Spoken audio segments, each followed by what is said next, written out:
지난 5년, 올해도 포트폴리오가 91.2%를 벌었어요. 월 70만원씩 꾸준히 넣은 것만으로요. 원금 5,460만원이 최종 11,110만원이 됐거든요. 배당금 630만원까지 포함해서요. 진짜 신기한 건 배당을 추가로 캐는 방식을 알면 이게 가능하다는 거예요. 오늘 영상 끝까지 보면 내 계좌에 어떻게 적용할지 알 수 있습니다. 올해도 얘기하면 늘 나오는 질문이 있어요. 배당이 너무 낮지 않냐고. 맞아요. 올해도의 배당 수익률이 연 2.8%는 진짜 낮거든요. 그런데 여기서 멈춰볼 필요가 있어요. 낮은 배당률이 언제나 약점만은 아니라는 거죠. 오히려 강점이 될 수도 있다는 겁니다. 먼저 숫자를 보죠. 2024부터 2026년 1월까지 전통 올해도 기본형의 배당 수익률은 연 2.8%였어요. 반면 스케치 같은 배당주 ETF는 3.8%부터 4.2%까지 제공했거든요.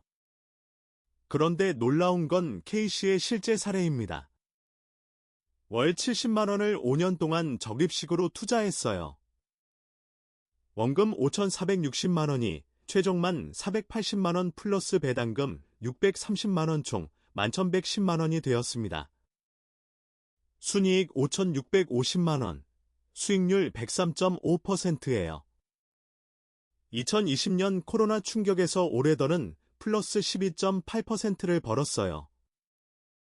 같은 해 나스닥은 44% 올랐지만 2022년 금리 인상 때는 올해더는 마이너스 12.4% 손실이었는데 나스닥은 마이너스 33%를 빠진 거죠. 2022년 금리 폭탄 국면에서 배당 강화형은 마이너스 9.8%에 그쳤어요. 왜냐하면 SKHD의 평균 PE가 16.3이었기 때문입니다. 저평가 상태여서 낙폭이 더 작았던 거죠. 비교해보면 보의 PE는 17.8이었어요. 하지만 배당이 높다는 것 자체가 시장이 이 회사 성장성 낮다고 평가한다는 신호입니다. PE가 낮다는 뜻이죠.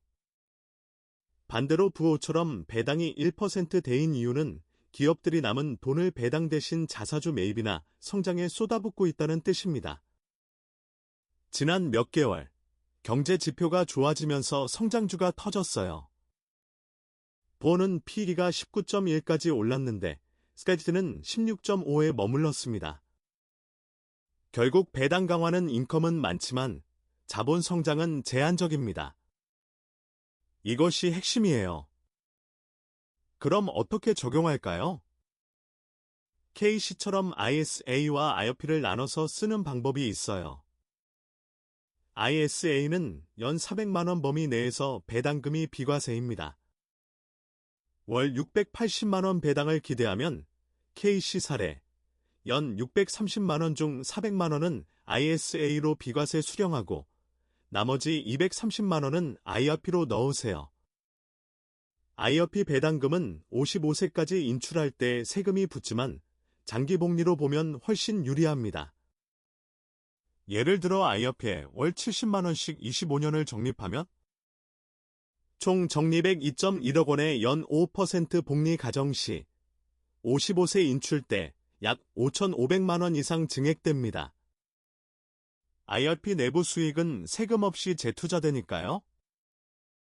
리밸런싱도 중요해요. 분기마다 낙폭난 자산을 다시 사는 거죠. 2022년처럼 시장이 쓸려나갈 때 이 자동화된 매매가 연 2.1%의 초과 수익을 만들어냈습니다.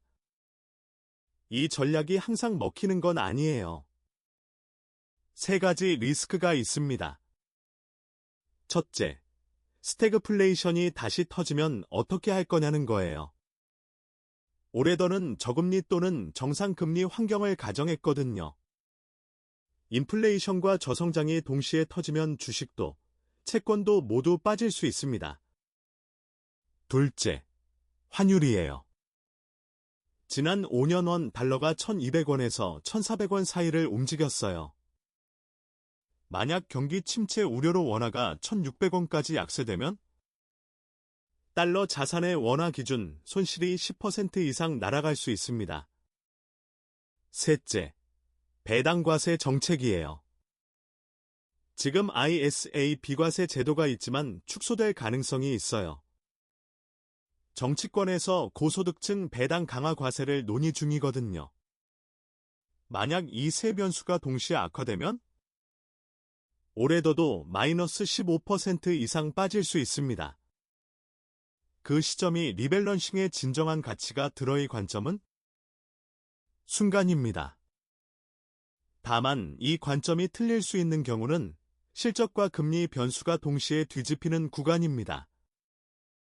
정리하면 이거예요.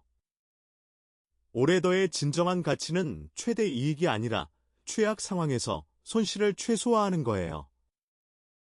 월 70만원씩 꾸준히 넣으면서 리밸런싱하는 단순함이 5년에 걸쳐 복리의 마법을 일으킨 거죠. 배당을 추가로 캐는 것도 맞지만 그게 모든 시장에서 통하는 건 아니라는 거죠. 배당주는 인컴을 주지만 성장성 제한, 성장주는 성장을 줄 수 있지만 배당은 적다. 이 트레이드 오프를 이해하고 시장 국면에 따라 비중을 조정하는 게 정말 중요해요.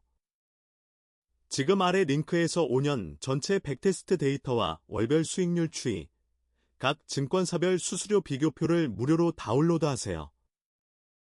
엑셀 시뮬레이터를 사용하면 내 계좌에 직접 적용할 수 있습니다. 설명란의 링크를 클릭하면 바로 확인 가능합니다. 전체 데이터 해석은 블로그와 본문 링크에서 이어서 확인할 수 있습니다.